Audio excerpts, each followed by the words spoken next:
Okay, class. Today we will talk about the New Deal and the Great Depression, and we had a previous conversation about that last week.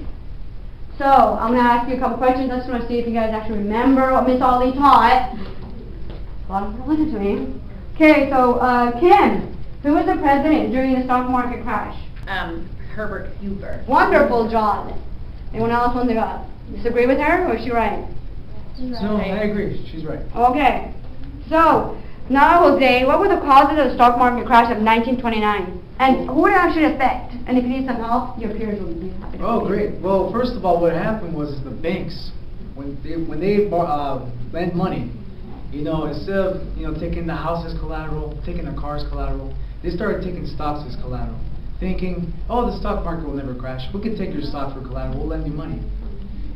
And then what happened? The stock market crashed. All of a sudden, the collateral was worthless.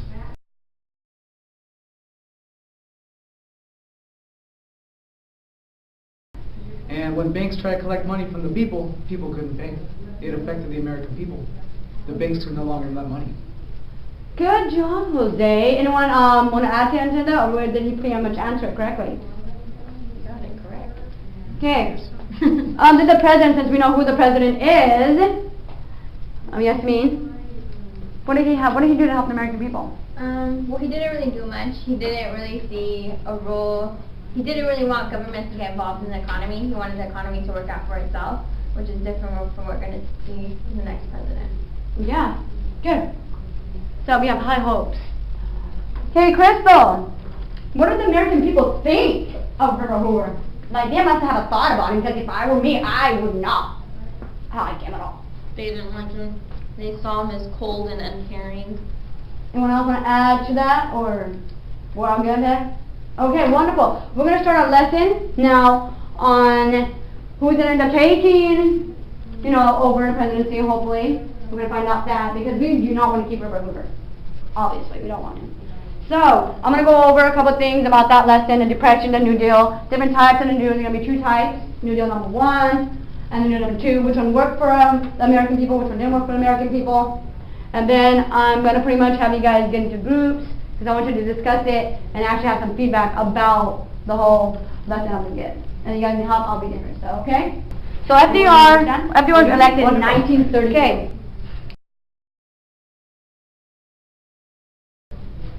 He created the New Deal, which sought to save capitalism and fundamental institutions of American society from the disaster of the Great Depression. It was a landslide. So he wanted to help the people. He got elected. When it was between Hoover, FDR, landslide. They didn't even care. Like Crystal said, cold and calculating. You're not going to help the people, they're not going to re-elect you. Yes? Yes. Okay. The first deal was in 1933 to 1935. It aimed at restoring the economy from the top down. So, this one basically, it wanted to work from top and down. It figured that if we go with the rich people, and then the money would just circling down by demand, supply and demand. Okay. It was better funded. It was better funded, more creative than how Hoover did it. It was better. They funded it better. It's just that they had to execute it better. So basically, he came up with a couple plans. The Actual Adjustment Act, AAA was called, was passed in 1933. The government paid farmers to produce less crops. Go figure, right? The Supreme Court ruled it was unconstitutional, and a new act correcting the court's concerns was passed in 1935. They're saying this is unconstitutional. We cannot be paying these people to produce less crops. Okay? So again, what they said is we're going to use acreage allotment. So we give more acreage to do it. The backbone of the crop reduction program helped the largest and the best capitalized farmers. It did very little for smaller farms. What do you guys think is little for smaller farms? Basically, we did that because, again, it was focusing, like I was saying, it was focused on the top down, which led them, since very little went to the farmers with small farms, they ended up being evicted, poor people, and homelessness, and they became homeless. Because the tenants and sharecroppers figured, hey, so what do I do for? Hey, Kim, I don't want you no more. Less space. Leave. That's sad. That's what happened to these people. Cold-hearted. Yeah. Whose landlords hardly needed their services due to a system that paid them to produce less crops. So you're living on my land. I don't need you to help me no more because I don't have to crop all my stuff no more. I'm getting paid just to crop whatever. So, sorry Jose, you lose your house. I got to tell the wife and kid now. Yeah, and that's exactly what happened. They had to go back home and tell me, no, we have to leave. So a lot of people were homeless during that time. So then the first New Deal, what do you guys think? The first New Deal, do you think it's going to proceed or did it fail? What do you guys think? Now that part was a failure. Yes. So the first New Deal failed to address the fundamental problem of the Depression. Steve, if you need to take a restroom break, that's fine, Steve. You go ahead and take a restroom break, and I think you can get your notes to someone else. So the problem of the Depression. Weak consumer demand due to failing wages and unemployment, okay, was only beneficial to moderate and large operators. So that act only helped the large operators and the big companies. The second New Deal from the 1935 to 1940s aimed at restoring the economy. So what did the first one do? It worked from what? Top down. Oh, good. Class, you're doing wonderful. This one's going to work from the bottom up. We're going to start down here at the lower end, and we're going to go up. Okay? So the second New Deal attempted to end the Depression by spreading at the bottom of the economy where government funds attempted to turn non-consumers into consumers. Again. So now since we don't have no money, people didn't have no money, they couldn't buy anything. But now that it's starting from the bottom up, we're going to we're giving people this money, supply them, help them out, and then they're going to become consumers again. Many of the programs lasted only until World War II, while others remained permanent in American life. So other ones stayed. To this day, we still have some of those programs that worked during the Depression. To this day, we have them. And we're going to go into that in a little bit. So, 3 programs were central thrust of the second New Deal. The Works Progress Administration, 1935 to 1943, employed over 8 million Americans. This deal employed over 8 million Americans. See, we're helping the people as we are. If you are doing something, better than Hoover.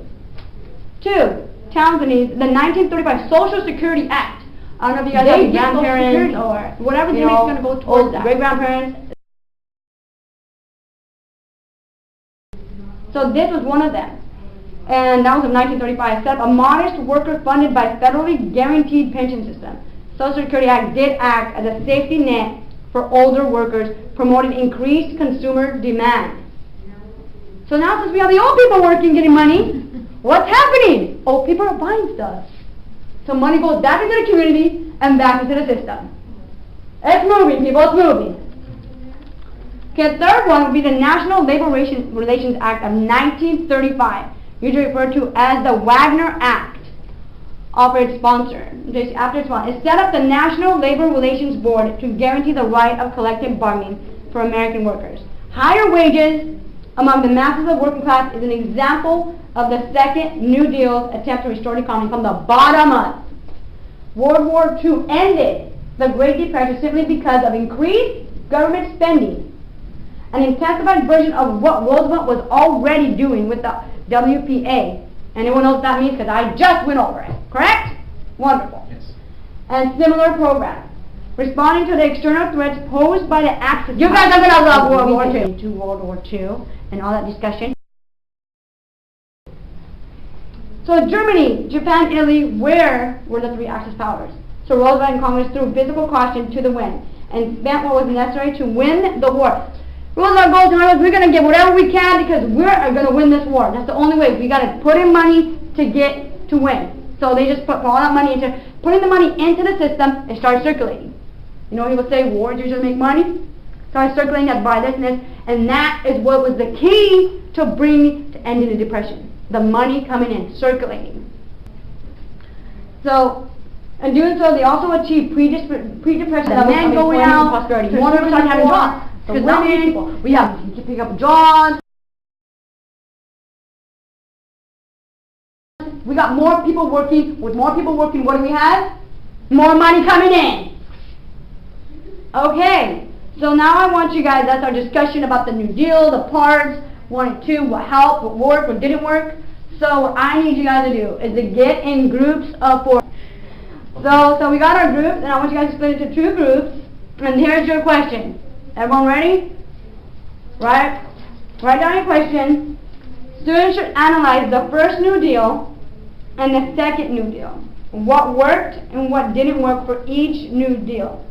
Then, my students, we need to figure out if the first or second part of the New Deal would have ended the Great Depression if World War II didn't interrupt the process. I want you guys to give good examples and state how the first or second part of the New Deal would have ended the Great Depression, taking into consideration different factors for each. So I want you guys to go ahead and break up into your groups, and I'll be monitoring. So if you guys have any questions or feedback, let me know. I want you guys to be able to focus, and I want to check if you guys got what's going on here. Okay. You know, it's interesting. I really don't like where this was coming from. The Agriculture Adjustment Act. I mean, I'm going to pay large landowners to grow less, even though they're. You guys are going to be implementing your strategies, and then we're going to discuss this and evaluate the results. Okay? You guys are doing a great job. I see that you guys focus are understanding the material. We feel we're ready. You guys feel you're ready? Yeah. Okay. So what kind of strategy did you guys come up with? We're going to go with, who wants to go first? I'll take volunteers, and if not, I will choose somebody. I don't have my ring thingy, but I know all your names. Yes. And I think Steve. I think Steve. I don't think Steve slept very much last night. You're studying very hard for your exam. Oh yeah. I see that Steve is trying to study. Yeah. Okay, we're gonna go with team one. Okay. So when do you guys basically talk about what are your strategies towards the questions I asked? We talked about the fact that since the second deal worked from the bottom up, it seemed to work a lot better because people were in a depression. Therefore, the money didn't need to be given to the people that had the money already. Bottom up was an easier way. And then with the WPA that you were talking about, it was a federal jobs program that looked to hire the unemployed, like husbands that didn't have jobs that needed to bring money to their families. Good. Anything else you want to add to that? Yasmin, do you want to add something? Well, basically we felt like the second part worked better because it started from the bottom. But we did agree that it also eventually would have to go to the top because you'd have to work on banks and stuff because eventually when you reform the banks, they'll be able to put money into the economy and lend out money. So, but inevitably it has to start at the bottom with the people. Okay, it's great. You guys heard what they said and know what they were talking about and everything. You guys had the exact same questions, so we want to implement both ideas and just come back as a class and collaborate. Okay? So when you guys are gonna go next, same question that they had and you guys had, and we want to see how you answer it. Go for it. Okay. Well, looking at the Agricultural Adjustment Act first, I didn't really see the logic behind it. I mean, they had low prices for. You're talking about the first deal, right? Yes, in the first deal.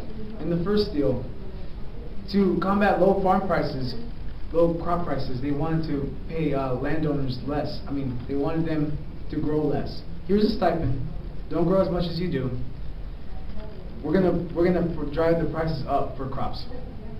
Okay, and this really hurt a lot of people, especially sharecroppers, because landowners, they didn't need sharecroppers there on their land. They needed to grow less. I mean, they were already going to get paid for growing less. Sharecroppers had to go home. I mean, they were out of work. That was not good. And people were still starving out there.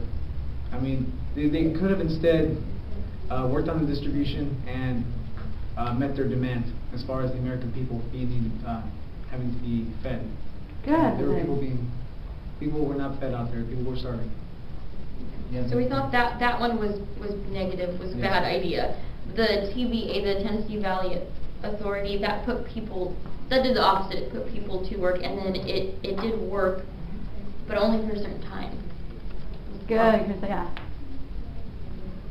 So what about the next question? Could you New Deal. Do you think so? First and second part, the New Deal would have ended the Great Depression if, do you think it would have ended World War the New Deal 2, part 2, because he feels they get more favor to that, towards that one. Do you think that would, hold on, Kim, 1 second. Do you think that the New Deal that FDR came up with would have ended the Depression if World War II did not start? Yes, no? Yes. I would say New Deal 2 Yes? is more likely than New Deal 1. More likely. Yeah. But back to the question at hand, do you think that the New Deal 2, if World War II never happened, and we did not have to go attack, or fight with Japan and Italy, if we didn't have to, do you think New Deal number 2 would have taken care of it? Without, handle the Great Depression, it would have just solved it without having World War II interrupt the process? I think it would have, just due to the fact that it started at the bottom, like I had said, because it was able to give those people that didn't have money. So because those people would have been a little better off and they would be spending the money to be getting money back, it would have affected it, and hopefully, well, we will never figure it out if it actually did work, but in my opinion, the second act would have worked. The New Deal, Yeah. second New Deal. Do you agree with her, I Crystal, agree. Jose? Yasmin, you had the same idea? Steve? How are we doing there? He's asleep. I'm sorry, Steve, rush night. Talk about it later. I'm gonna call your parents. Okay, so we have the effects. You got the so basically our results is we all came up with pretty much the same results, right? We came into a group, we discussed it, and we implemented it. So our basic thing came up to all of us came up with the same result. That I also think that New Deal. I'm going with him, Yasmin, both all you guys. And I think that the New Deal, if World War II would not have happened, I think that with time, not as quick as with the World War, but with time, we already were making strides. I do agree also with New Deal 1. I don't think, that's why I think it ended within that time period. And we went on. And so part 2, if you was, hey, you need to create something else. I need to create part 2 of the New Deal. And so that's why I think even if we didn't have World War II, I think within time also that it would have helped us get out of depression. Okay, so do we have any questions, anything like that? Because all this is going to be on your assessment. You're looking at everything about FDR, the New Deal 1, 2, who was the president. This is going to be on your assessment. Who was the time president during the stock market crash of 1929? Who was the president who got elected to be president now, and who created the New Deal? You guys all got that? Because I think you guys did a great job on this lesson. Okay, so I'm going to have to double check and make sure that we all have understand. So everyone knows what's going on, okay? Okay, do we have any questions class before our period ends? We don't have much time, but like I said, if you need some more time, we have 2 weeks to talk tomorrow. Email me, or whatever you need. Okay? Alright. I'll see you guys tomorrow. Have a wonderful day.